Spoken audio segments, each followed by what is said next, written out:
ரட்சகா கல்வாரியின் காட்சி கண்டோனாக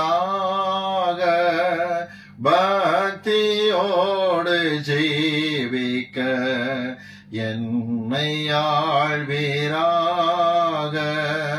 மீட்பரே மீட்பரே எந்தன் மேன்மை நீரே, வேனில் வாழமாடவும்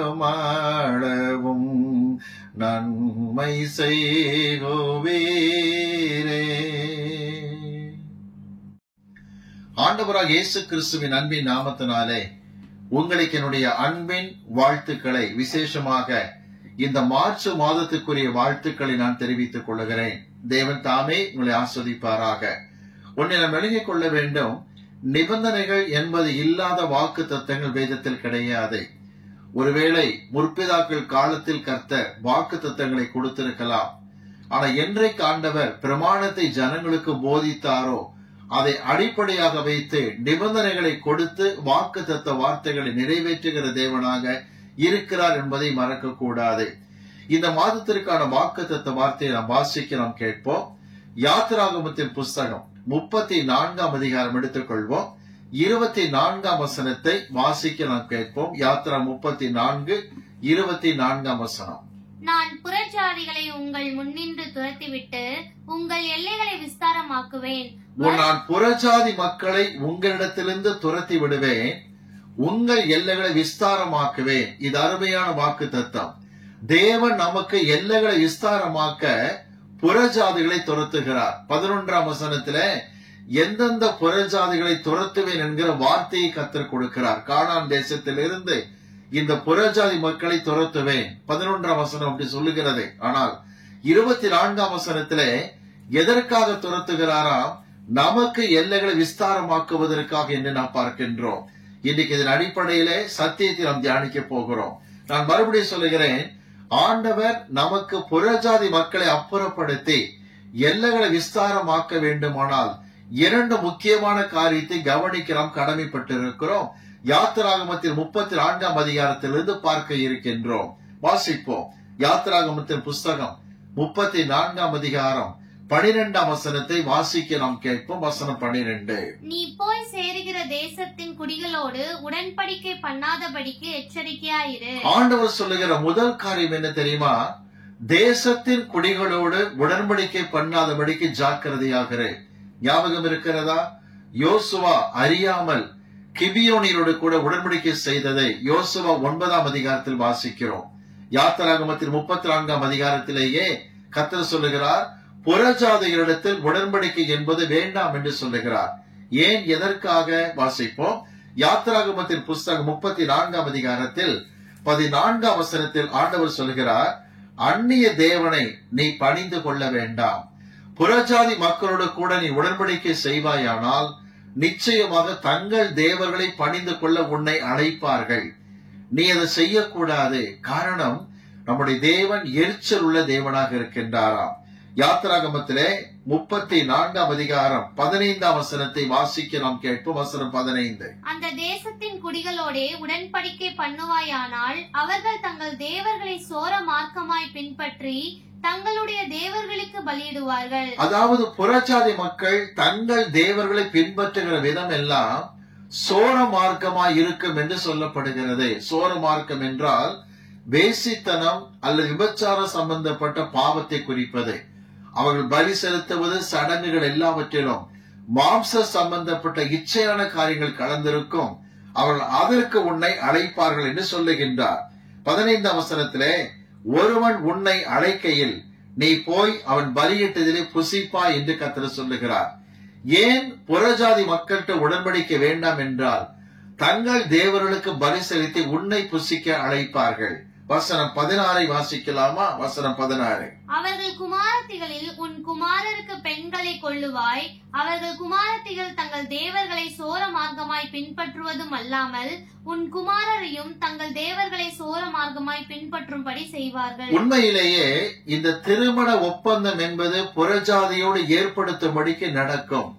புறஜாதிகளை நீ துரத்தி விடாவிட்டால் அவர்கள் குடும்பத்தோடு பெண் கொள்ள அல்லது உன்னுடைய மகனை கொடுக்க இவ்விதமான திருமண பந்தங்களை நீ செய்கிற சமயத்தில் அவர்கள் உன்னை விசுவாச பாதை விட்டு வழிவிலக செய்வார் என்று கர்த்தர் மிகுந்த திட்டமாய் சொல்லுகிறதை புதிய ஏற்பாட்டில் பவுல் இப்படி நமக்கு தெரிவிக்கின்றார். 2 கொரிந்தியர் 6ஆம் அதிகாரத்திலே 14ஆம் வசனம் முதற்கொண்டு படிக்க இருக்கின்றோம். 2 கொரிந்தியர் 6ஆம் அதிகாரம் 14 முதல் 17 வரை வாசிக்க நாம் கேட்போம். அந்நிய நுகத்திலே அவிசுவாசிகளுடன் பிணைக்கப்படாதிருப்பீர்களாக. திருமண பந்தத்திலே அவிசுவாசியோடு பிணைக்கப்படாதபடிக்கு ஜாக்கிரதையாக வாசிப்போம். நீதிக்கும் அநீதிக்கும் சம்பந்தமேது, நீதிக்கும் அநீதிக்கும் சம்பந்தமேது, ஒளிக்கும் இருளுக்கும் ஐக்கியமேது, கிறிஸ்துவுக்கும் பேலியாளுக்கும் இசைவேது, அவிசுவாசியுடனே விசுவாசிக்கு பங்கேது. அவிசுவாசிகளோடு கூட நீ ஒரு ஷேர் ஹோல்டராக, பிசினஸ் பார்ட்னராக இணைவாயானால் ஆண்டு சொல்லுகிறார், அவிசுவாசியோடு உனக்கு எதற்கு பங்கு வேண்டும் என்று கேட்கின்றார். திருமண ஒப்பந்தங்கள், வியாபார உடன்படிக்கைகளிலே உங்களை தவறாக ஈடுபடுத்த ஆரம்பிப்பார்கள். எனவே சொல்லுகிறார், புறஜாதி மக்களோடு கூட உடன்படிக்கை பண்ண வேண்டாம் என்று கர்த்தர் சொல்லுகிறார்.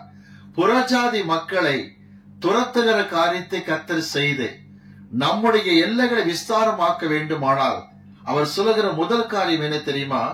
புறஜாதி மக்களோடு கூட உடன்படிக்கை செய்ய வேண்டாம் என்று சொல்லுகின்றார். சொல்லப்போனால் திருமண சம்பந்தப்பட்ட காரியங்கள், வியாபார சம்பந்தப்பட்ட காரியங்கள், நிலத்தை கிரயம் பண்ணுகிற விஷயங்கள், இப்படிப்பட்ட எல்லா காரியத்திலுமே இன்னைக்கு அநேக கிறிஸ்தவர்கள் புறஜாதி மக்களோடு கூட அவிசுவாசிகளோடு கூட ஒப்பந்தம் செய்கிற காரியத்தை பார்க்கிறோம்.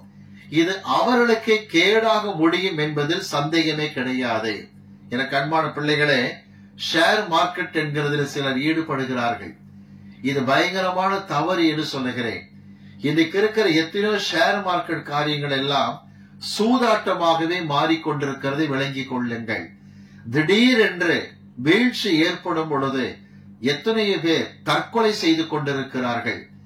இன்னுமாக மார்பில் அடித்துக் கொண்டு கதறி அழுகின்றார்கள், பணத்தை இழக்கிறார்கள். ஒன்றை விளங்கிக் கொள்ளுங்கள், இன்றைக்கு இருக்கிற உலகத்தின் போக்கு பணக்காரனையே பணக்காரன் ஆக்குவதும் ஏழைகளை ஒழித்து கட்டுவதுமாக இருக்கிற இந்த சந்தர்ப்பத்தில் தேவனை நம்பி இருக்கிற நீங்கள் ஜாக்கிரதையாக இருங்கள். இப்படிப்பட்ட ஷேர் மார்க்கெட் போன்ற காரியங்கள் எல்லாம் புறஜாதிகளோடு பிணைப்பை உருவாக்கும் என்று விளங்கிக் கொள்ளுங்கள். உங்களுக்கு நீங்களே அழிவை தேடிக்கொள்ளாதபடிக்கு எச்சரிக்கையாக இந்த வார்த்தைகளை சொல்லுகிறேன். வருகை நாட்களில் காணப்படுகின்றோம். ஆம் பிரியமானவர்களே, கர்த்தர் யாத்திராகமத்தின் 34ஆம் அதிகாரத்தில் 12ஆம் வசனத்திலே இப்படிப்பட்ட காரியங்களை செய்ய வேண்டாம் என்று சொல்லுகிறவர் நியாயாதிபதி 1ஆம் அதிகாரத்திலே எல்லை விஸ்தாரமாக்கப்பட்டதை வர்ணிக்கின்றார்.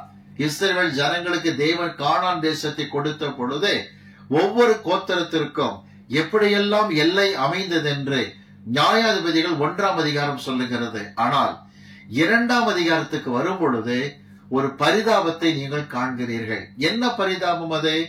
தேவன் இவர்களை பார்த்து புறஜாதி மக்களோடு கூட நீங்கள் உடன்படிக்கை பண்ண வேண்டாம் என்று சொல்லி 66 வருஷங்கள் கழித்து நடக்கிற நிகழ்ச்சிக்கு நாம் வருவோம். நியாயாதிபதி 2ஆம் அதிகாரம் 1ஆம் வசனத்தை வாசிக்க நாம் கேட்போம். கர்த்தருடைய தூதனானவர் கில்காலிலிருந்து போகீமுக்கு வந்து, நான் உங்களை எகிப்திலிருந்து புறப்பட பண்ணி உங்கள் பிதாக்களுக்கு ஆணையிட்ட தேசத்தில் நான் உங்களை கொண்டு வந்து விட்டு உங்களோட பண்ணின என் உடன்படிக்கையை நான் ஒரு காலம் முறித்து போடுவதில்லை என்றும், எகிப்திலிருந்து புறப்பட்டு வரும் பொழுது நான் சொன்ன உடன்படிக்கையை முறிக்கிற தேவன் இல்லை என்றும் தொடர்ந்து வாசிப்போம். நீங்கள் இந்த தேசத்தின் குடிகளோட உடன்படிக்கை பண்ணாமல் அவர்கள் பலிபீடங்களை இடித்து விட கடவீர்கள் என்றும் சொன்னேன். ஆனாலும் என் சொல்லை கேளாதே போனீர்கள். ஏன் இப்படி செய்தீர்கள்? பாருங்கள், 66 வருஷம் கழித்து கர்த்தருடைய தூதனானவர் வந்து கேட்கின்றார். பழைய ஏற்பாட்டிலே தூதனானவர் அல்லது கர்த்தருடைய தூதனானவர் என்கிற வருகிற இடங்களில் எல்லாம் தெளிவாக விளங்கிக் கொள்ளுங்கள். ஆண்டவராக இயேசுவை குறிக்கிற வார்த்தை என்று புரிந்து கொள்ளுங்கள். ஆம், இயேசு கிறிஸ்து அங்க வந்து பரிதாபமாய் கேட்கிறார், ஏன் இந்த துரோகத்தை செய்தீர் என்று கேட்கின்றார். இன்னைக்கு ஒரு முக்கியமான விஷயம் என்ன தெரியுமா?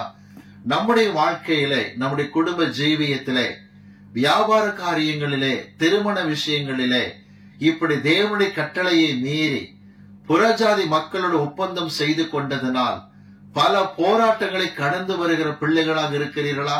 திரும்ப சொல்கிறேன், இந்த போராட்டங்களை விட்டு விடுவிக்கப்பட வேண்டுமானால் ஒரே ஒரு வழி ஆண்டவராய் இயேசு கிறிஸ்து மட்டும்தான். நியாயாதிபதி 2ஆம் அதிகாரத்திலே 1ஆம் வசனத்திலே கர்த்தருடைய தூதனானவர் என்று வாசிக்க நாம் கேட்போமே, அந்த குறிப்பிட்டதான தூதனானவர் கிறிஸ்து தான் நமக்கு ஒரே வழியாக இருக்கின்றார். வாசிக்கலாம்.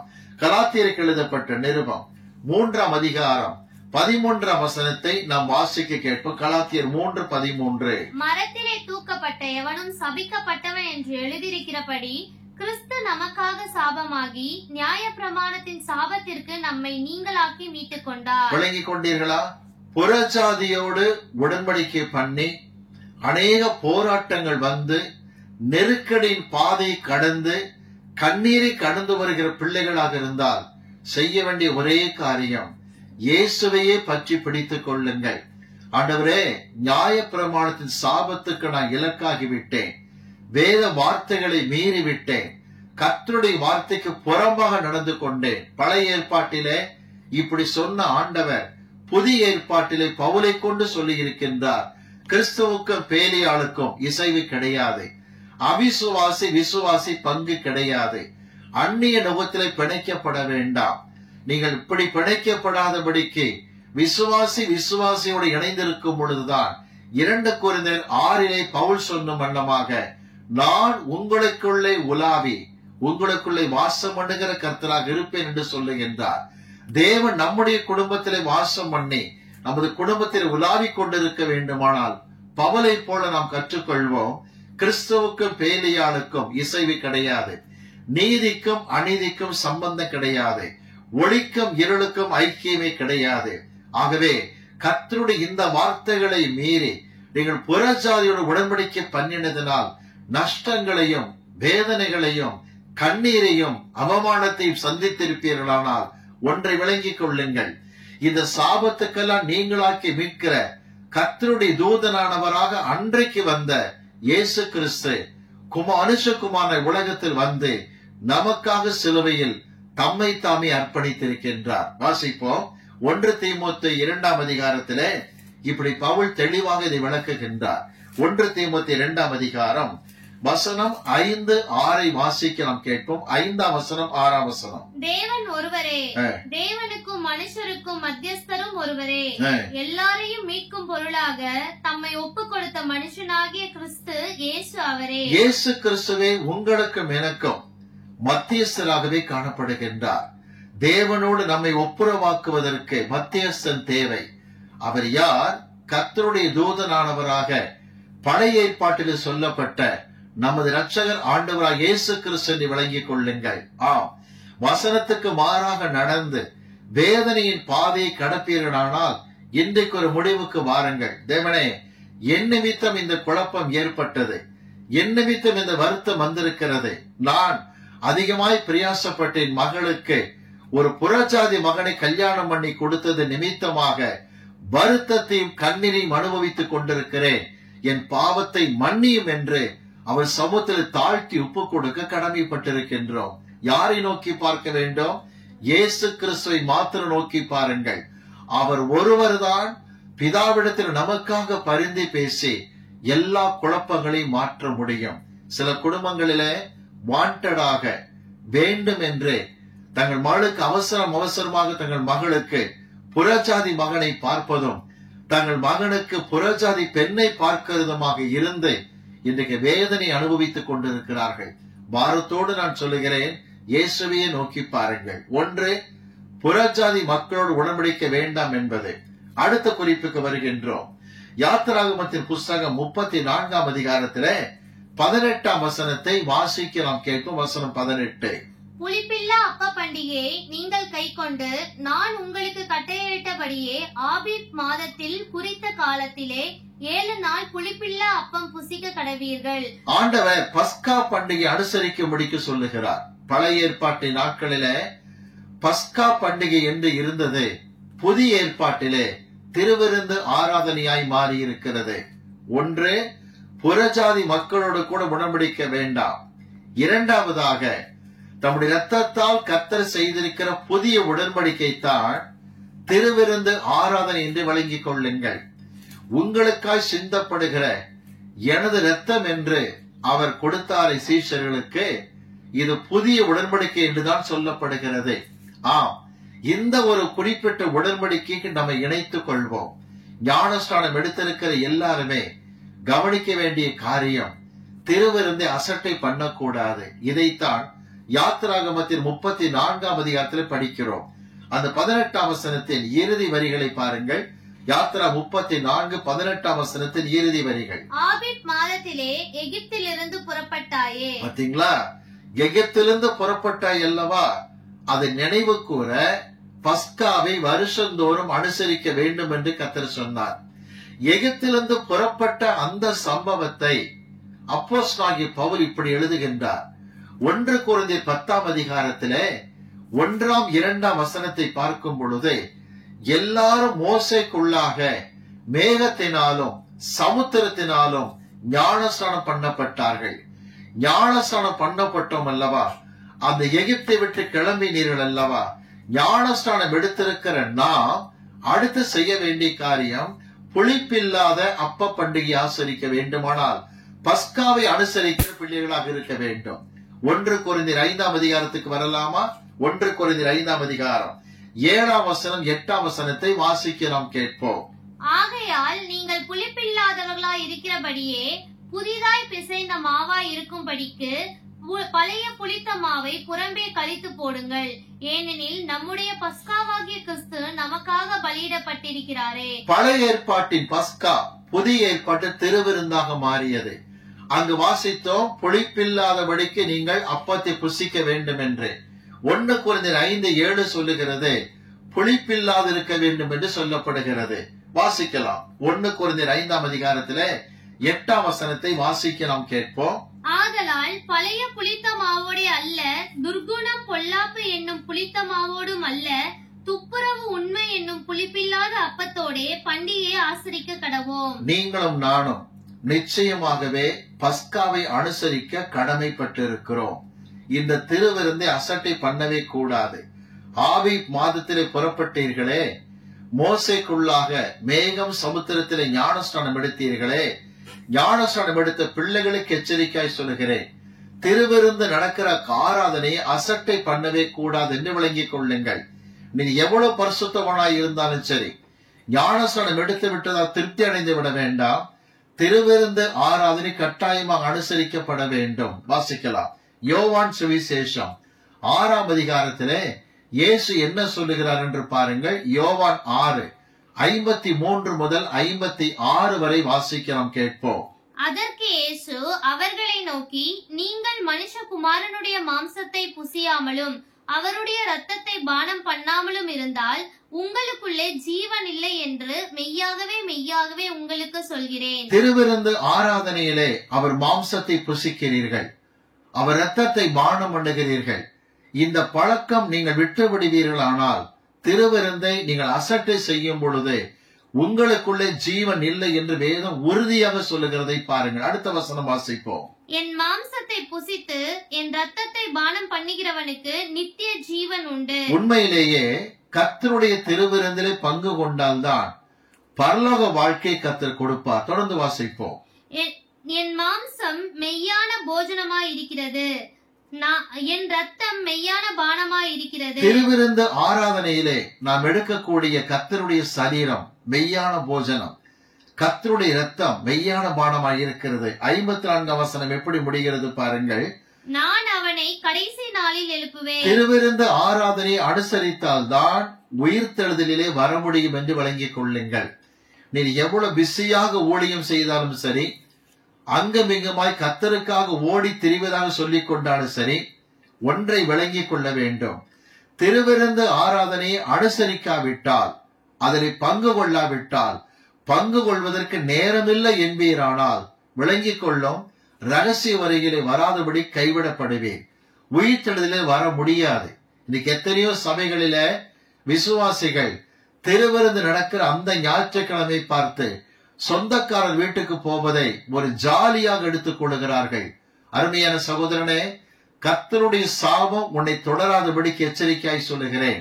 கர்த்தருடைய வேதனை சம்பாதிக்காதபடிக்கு எச்சரிக்கையாய் சொல்லுகிறேன். திருவிருந்து நடக்கிற வாரத்தை முக்கியப்படுத்துங்கள். தேவனுடைய ஆலயத்திற்கு வாருங்கள், பங்கு கொள்ளுங்கள். வசனம் 56 வாசிக்கலாம், கேட்போமா? யோவான் 6:56. என் மாம்சத்தை புசித்து என் இரத்தத்தை பானம் பண்ணுகிறவன் என்னிலே நிலைத்திருக்கிறான். அப்பொழுதுதான் நீங்கள் கர்த்தருக்குள் நிலைத்திருக்க முடியும். திருவிருந்து ஆராதனையை வேதம் ஆணித்தரமாய் வலியுறுத்துகிறது. பழைய ஏற்பாட்டை பார்த்தோம். புறஜாதியோடு கூட உடன்படிக்க வேண்டாம். அப்படியானால் புதிய இரத்தத்தின் உடன்படிக்கையாக இருக்கிறதே, பஸ்காவை நீங்கள் கட்டாயமாக அனுசரிக்க வேண்டும் என்று சொல்லுகிறார். யாத்ரா 34 அதிகாரத்தில் 18 வசனத்தில் புளிப்பில்லாத அப்பம் என்று சொல்லுகிறாரே, இந்த புளிப்பு என்னவென்று பவுல் விளக்கம் கொடுக்கின்றார். வாசிப்போம். 1 கொரிந்தியர் 5 அதிகாரம் வாசிக்கலாம். 8 வசனத்தை வாசிக்கலாம், கேட்போம். 1 கொரிந்தியர் 5:8. ஆதலால் பழைய புளித்த மாவோடு அல்ல, துர்குணம் பொல்லாப்பு என்னும் புளித்த மாவோடும் அல்ல. கவனிங்க, பழைய புளித்த மாவுக்கு அர்த்தம் என்ன? துர்குணம் பொல்லாப்பு என்று காட்டப்படுகிறது. எதற்காக திருவிருந்தை அனுசரிக்கிறோம்? ஒன்றை விளங்கிக் கொள்ளுங்கள். அவர் சொன்ன வார்த்தை, என் பாடுகளையும் மரணத்தையும் நினைவு கூறுங்கள் என்று. இது அனுசரிக்க கடமைப்பட்டிருக்கிறோம். ஆனால் அவர் மாம்சத்தை புசிக்கும் போதே, அவர் இரத்தத்தை பானம் உண்ணும் பொழுதே துர்க்குணம் நமக்குள் இருக்கக்கூடாது. கிறிஸ்து சிலுவையிலே ஜீவனை கொடுத்த நோக்கம் என்ன? சிலுவையின் செங்குத்து கோடு எதை காட்டுகிறது என்றால், எனக்கும் தேவனுக்கும் ஒப்புரவாக்குவதற்காக. சிலுவையினுடைய கிடைமட்ட கோடு என்ன? என்னையும் மற்றவரையும் ஐக்கியப்படுத்த. தேவனுக்கும் எனக்கும் ஐக்கியம், எனக்கும் மற்றவருக்கும் ஐக்கியம். இந்த புளித்த மாவின் தன்மை என்ன தெரியுமா? எனக்கும் தேவனுக்கும் இடையே ஐக்கியத்தை குலைத்து போடுகிறது. துர்க்குணம் இல்லாமல் நான் இந்த பஸ்காவை அனுசரிப்பேனானால் எனக்கும் தேவனுக்கும் ஐக்கியம் சரிவர இருக்கும். எது துர்க்குணம் என்று பார்க்கலாமா? எடுத்து நாம் வாசிப்போம். மத்தேயு சுவிசேஷம் 22 அதிகாரத்திலே 15 முதல் 18 வரை வாசிக்கலாம், கேட்போம். மத்தேயு 22:15 முதல் 18. அப்பொழுது பரிசேயர் போய் பேச்சிலே அவரை அகப்படுத்தும்படி யோசனை பண்ணி, அவர்கள் யோசனை எல்லாம் கிறிஸ்துவை பேச்சிலே எப்படி அகப்படுத்துவது என்பதுதான். தொடர்ந்து வாசிப்போம். தங்கள் சீஷரையும் ஏரோதியரையும் அவரிடத்தில் அனுப்பினார்கள். அவர்கள் வந்து, போதகரே, நீர் சத்தியம் உள்ளவர் என்றும் தேவனுடைய மார்க்கத்தை சத்தியமாய் போதிக்கிறவர் என்றும் நீர் முகதாட்சிணியம் இல்லாதவராகையால் எவனை குறித்தும் உமக்கு கவலை இல்லை என்றும் அறிந்திருக்கிறோம். ஆதலால் உமக்கு எப்படி தோன்றுகிறது? ராயனுக்கு வரி கொடுக்கிறது நியாயமோ அல்லவோ? அதை எங்களுக்கு சொல்லும் என்று கேட்டார்கள். இயேசு அவர்கள் துர்க்குணத்தை அறிந்து, மாயக்காரரே, நீங்கள் என்னை ஏன் சோதிக்கிறீர்கள்? அவர்கள் துர்க்குணம் என்ன தெரியுமா? கிறிஸ்துவை தங்கள் வழிக்கு கொண்டு வர விரும்புவதுதான். தங்கள் வழியில் இருக்கிறாரா என்று அவர் சோதிப்பதற்காக திட்டமிடுகிறார்கள். துர்க்குணம் என்பது எனக்கும் தேவனுக்கும் இடையே புளித்த மாவு என்றால் அர்த்தம் என்ன? தேவனை என்னுடைய வழிக்கு கொண்டு வர விரும்புகிறது என்று விளங்கிக் கொள்ளுங்கள். இன்னொரு ஆதாரத்தை பார்க்கலாம் துர்க்குணத்திற்கு. அப்போஸ்தலர் நடபடிகள் 8 அதிகாரம் எடுத்துக் கொள்ளுங்கள். அப்போஸ்தலர் நடபடிகள் 8 அதிகாரத்திலே 18 முதல் வாசிக்கலாம், கேட்போம். அப்போஸ்தலர் தங்கள் கைகளை அவர்கள் மேல் வைத்ததினால் பரிசுத்த ஆவி தந்தருளப்படுகிறதை சீமோன் கண்டபோது அவர்களிடத்தில் பணத்தை கொண்டு வந்து, நான் எவன் மேல் என் கைகளை வைக்கிறேனோ அவன் பரிசுத்த ஆவியை பெறத்தக்கதாக எனக்கும் இந்த அதிகாரத்தை கொடுக்க வேண்டும் என்றான். பேதுரு அவனை நோக்கி, தேவனுடைய வரத்தை பணத்தினாலே சம்பாதித்துக் கொள்ளலாம் என்று நீ நினைத்தபடியால் உன் பணம் உன்னோடே கூட நாசமாய் போக கடவது. உன் இருதயம் தேவனுக்கு முன்பாக செம்மையாய் இராதபடியால் இந்த விஷயத்திலே உனக்கு பங்கும் இல்லை, பாகமும் இல்லை. ஆகையால் நீ உன் துர்க்குணத்தை விட்டு மனம் திரும்பு. பரிசுத்தாவின் வரத்தை பணத்தால் பெறலாம் என்று பணத்தை கொடுத்து தேவனை வகைப்படுத்த முயற்சித்தாயே, அது துர்க்குணம் என்று பேதுரு சொல்லுகின்றார். என் அன்பு பிள்ளைகளை கவனித்துக் கொள்ளுங்கள். உங்கள் வாழ்க்கையில சுயாதீனம் உண்டு, கவனிக்கிறீர்களா? விடுதலை உண்டு. ஆனால் துர்க்குணத்தை வைத்துக் கொண்டு சுயாதீனத்தை தப்பாக பயன்படுத்த வேண்டாம். ஜெபிக்க சுயாதீனம் உண்டு, வார்த்தைகளை பேசுவதற்கு சுயாதீனம் உண்டு. எந்த காரணத்துக் கொண்டும் தேவனை உங்கள் வழிக்கு கொண்டு வரும்படிக்கு துர்க்குணத்தை நீங்கள் பயன்படுத்த வேண்டாம் என்று சொல்லுகிறேன். இன்றைக்கு யூடியூப் வாயிலாக பல செய்திகள் வருகின்றன. ஆனால் சில உபதேசங்களை பார்க்கும் பொழுதே தங்கள் வழிக்கு சபையாரை கொண்டு வருவதற்கு தேவையில்லாமல் வசனத்தை வளைக்க ஆரம்பித்து விட்டார்கள். அவர் குளவிகளை, தேனீக்களை ஈசலிட்டு அழைக்கிறார் என்கிற வார்த்தையை பயன்படுத்திக் கொண்டு ஆராதனையில் விசிலடிக்கலாம் என்கிற காரியத்தை போதிக்கிறார்கள். இப்படி பல விதத்திலே வசனத்தை தங்களுக்கு வளைத்துக் கொண்டு தேவனை தங்கள் வழிக்கு கொண்டு வர விரும்புகிறார்கள். விசிலடிப்பதை கர்த்தர் ஆதரிப்பதாக பிரசங்கிக்கிறார்கள். அத்தனையும் சாபத்தை கொண்டு வரும், பாவத்தை கொண்டு வரும்.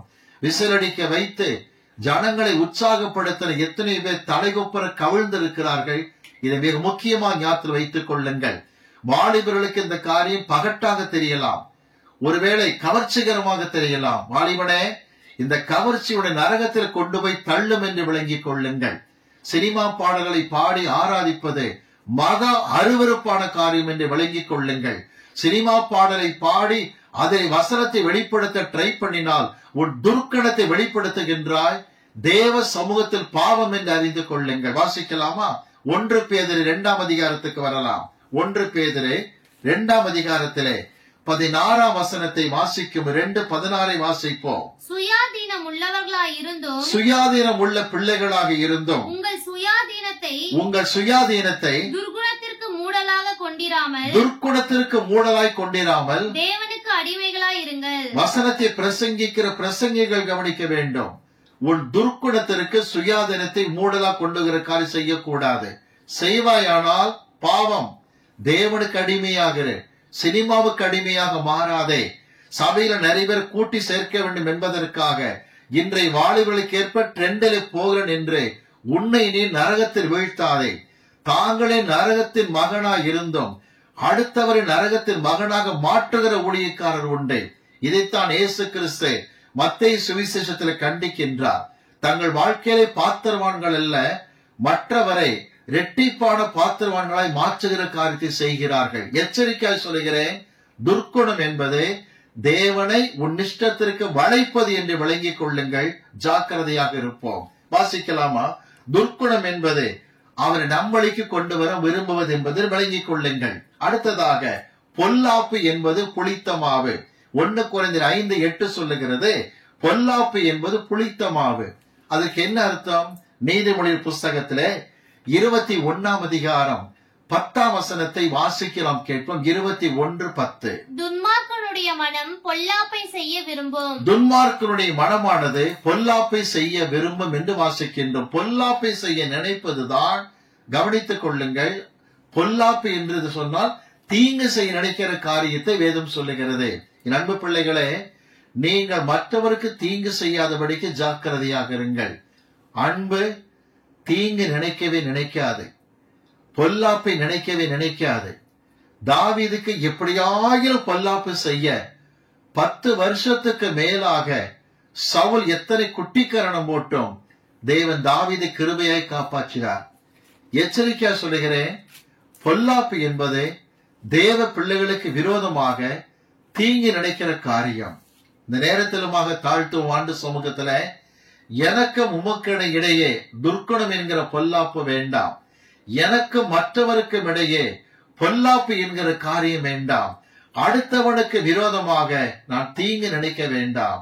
எனக்கும் தேவனுக்கும், எனக்கும் மற்றவருக்கும் இந்த துர்க்குணம் பொல்லாப்பை விட்டு நான் வெளியே வருவேனானால் நானே கிறிஸ்துவின் பாடு மரணத்தை சரியாக திருவிருந்திலே அனுசரிக்கிறவனாக இருப்பேன். புளித்த மாவை குறித்து பார்த்தோம். புதியதான மாவு என்னவென்று பார்க்கலாமா? 1 கொரிந்தியர் 5ஆம் அதிகாரத்திலே 8ஆம் வசனத்தை வாசிக்கலாம், கேட்போம். ஆதலால் பழைய புளித்த மாவோடு அல்ல, துர்குணம் பொல்லாப்பு என்னும் புளித்த மாவோடும் அல்ல, துப்புரவு உண்மை என்னும் புளிப்பில்லாத அப்பத்தோடே. துப்புரவு உண்மை என்கிறதான புளிப்பில்லாத அப்பம். இதிலும் கூட கவனிக்க வேண்டும், துப்புரவு என்பதற்கு அர்த்தம் என்ன? நீங்கள் கிரேக்க மொழியிலே எய்லிக்ரினியாஸ் என்கிற வார்த்தையை படிக்க முடியும். இந்த எய்லிக்ரினியாஸ் என்பது சரித்திர பின்னணியை கொண்ட வார்த்தை என்று விளங்கிக் கொள்ளுங்கள். அந்த காலத்துல கிரேக்கர்கள் உலகமெங்கும் ஆட்சி நடத்தும் பொழுது அவர்களுக்கு இந்த சிலைகளை வைத்திருக்கிற பழக்கம் உண்டு. சில பேருக்கு செடி வளர்க்கிறதுல பைத்தியமாக இருப்பார்கள். தொட்டி செடிகளை கூட வசதி இல்லாத இடத்தில் வைத்துக் கொண்டிருப்பார்கள். ஆனால் அந்த காலத்துல கிரேக்க நாகரிகம் பரவுகிற சமயத்தில் வீடுகளிலே பறவைகளையோ மனித உருவங்களையோ தேவதூதர் போன்ற வடிவங்களையோ சிலைகளாக வைத்து மகிழ்ச்சி அடைந்து கொண்டிருந்தார்கள் அந்த காலத்து கிரேக்க மக்கள். ரோமர்கள் படையெடுக்கும் போது எல்லா சிலைகளையும் வெடித்து தூள் தூளாக்கி ஆட்சியை பிடித்தார்கள். கிரேக்க மக்களுக்கெல்லாம் மிகுந்த வருத்தம். அழகான சிலையை உடைத்து விட்டார்களே, வடிவமைக்கப்பட்ட சிலையை தகர்த்து விட்டார் என்று வருத்தம் இருந்தது. இப்போது ரோம் அரசாங்கம் என்ன சொன்னது தெரியுமா? அதுக்கு தனி மார்க்கெட்டிங் ஆனது ஏற்படுத்தப்பட்டது. சிலைகளை நேர்த்தியாக வடிக்கிற சிற்பிகள் அரசாங்கத்தின் தயவு பெற்றவர்களாக பல இடங்களிலே சிலைகளை வடித்து அவர்கள் வியாபாரத்தை ஈடுபட்டு கொண்டிருந்தார்கள். சிலைகள் ஆங்காங்கு இருக்கும். கிரேக்க மக்கள் வந்து தங்களுக்கு விருப்பமான சிலைகளை விலை கொடுத்து வாங்குவார்கள். ஆனால் சில மார்க்கெட் பிளேசஸ்ல எய்லி கிரினியாஸ் என்கிற வார்த்தை அங்கு போடப்பட்டிருக்கும். அது கத்தனை தெரியுமா? இந்த சிலை துப்புரவானது.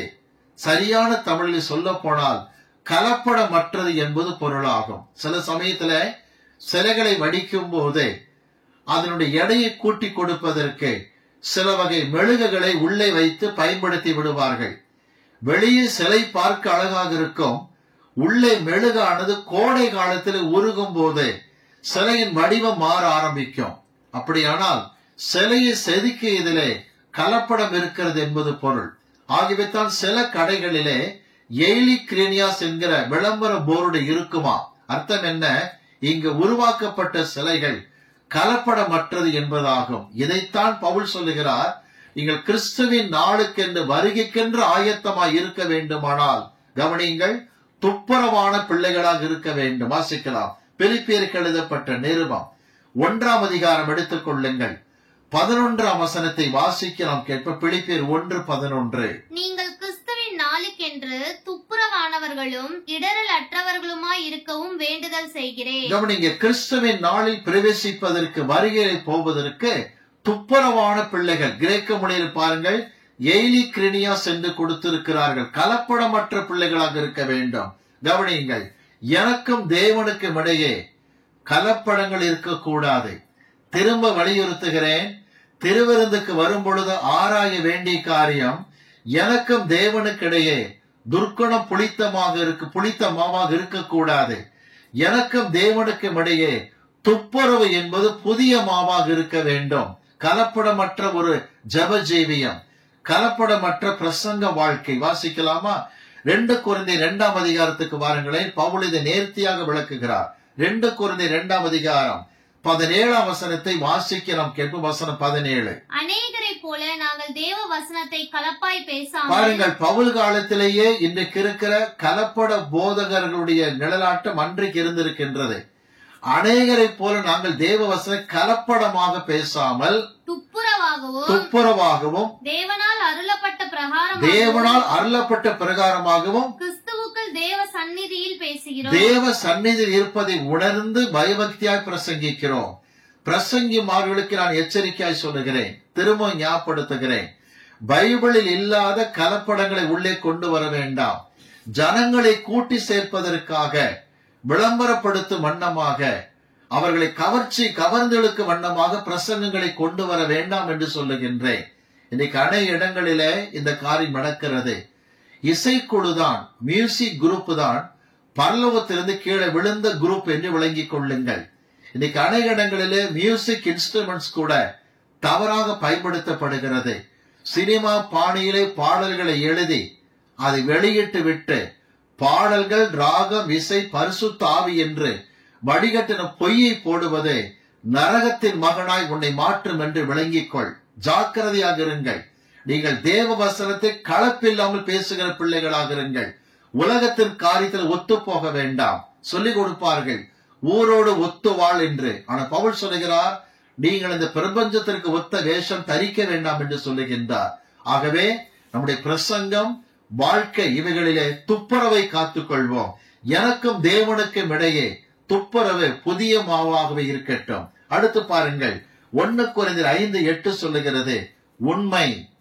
எனக்கு மற்றவருக்கும் இடையே உண்மையானது தேவை. கொடுக்கல் வாங்கல், பண விஷயம், பேச்சுவார்த்தை எல்லாவற்றிலும் உண்மையாக இருக்க வேண்டும். இன்னைக்கு அநேகர் விசுவாசிகள் தங்களுக்குள்ளாக, ஏன் தேவ ஊழியர்களை தங்களுக்குள்ளாக உண்மையாக இருக்கிறதில்லை. வாசிக்கலாமா? 3 யோவான் நிருபத்தை எடுத்துக் கொள்ளுங்கள். காயு என்கிறதான கிளை சபை ஊழியனுக்கு யோவான் சொல்லுகிற வார்த்தையை பார்க்கலாம். 3 யோவான் 3ஆம் வசனத்தை வாசிக்கலாம், கேட்போம். 3 யோவான் 3.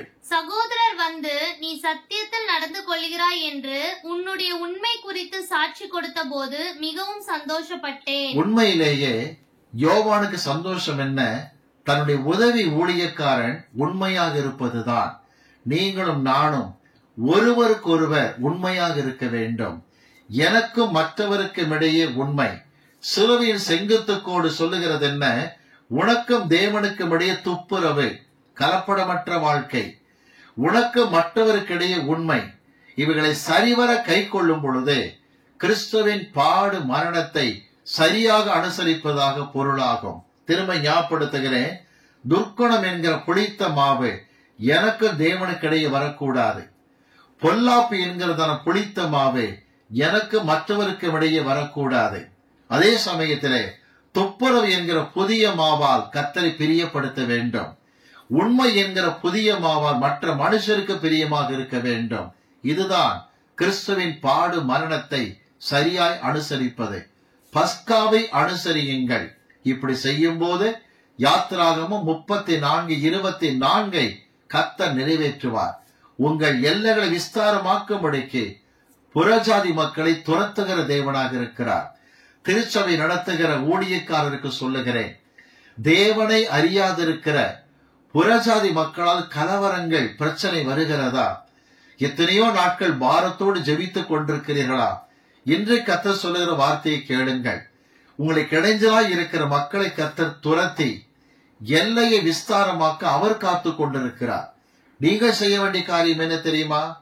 புறஜாதி மக்களோடு கூட உடன்படிக்கை பண்ண வேண்டாம். 2வது, இரத்தத்தால் கர்த்தர் செய்த உடன்படிக்கை நினைவு கூற, பாடு மரணத்தை நினைவு கூற, புளிப்பில்லா அப்ப பண்டிகையாக பஸ்காவை, திருவிருந்தை சரியாக அனுசரியுங்கள். உங்களுக்கும் தேவனுக்கும் இடையே துர்க்குணம், உங்களுக்கு மற்றவர்க்கிடையே பொல்லாப்பு வர வேண்டாம். உங்களுக்கு தேவனுக்கிடையே துப்புரவு, உங்களுக்கு மற்றவருக்கிடையே உண்மை புதிய மாவாக இருக்கட்டும். பஸ்காவை அனுசரிப்போம், கர்த்தரை மகிமைப்படுத்துவோம். ஜெபிக்கலாம் கர்த்தர் சமூகத்திலே. பரலோக பிதாவே, இந்த அருமையான வேலைக்காக உமக்கு நன்றி.